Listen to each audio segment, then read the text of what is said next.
ईश्वर देश र जनताको नाममा शपथ लिन्छु कि प्रधानमन्त्री पदको जिम्मेवारी प्रचलित कानुनको पालना गरी मुलुक र जनताको भलो चिताई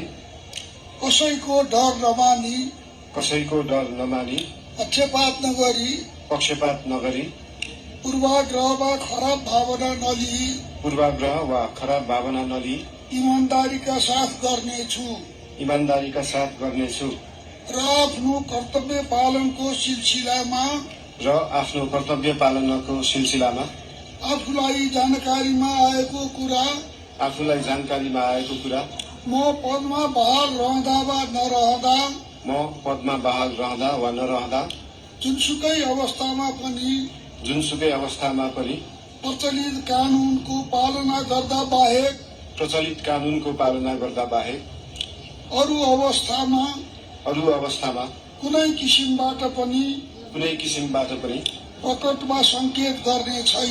प्रकट वा संकेत गर्ने छैन।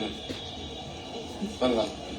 यसपछि नवनियुक्त सम्माननीय प्रधानमन्त्रीज्यूलाई आफ्नो आसनमा रही शपथ पत्रमा हस्ताक्षर गरिदिनु अनुरोध गर्दछु।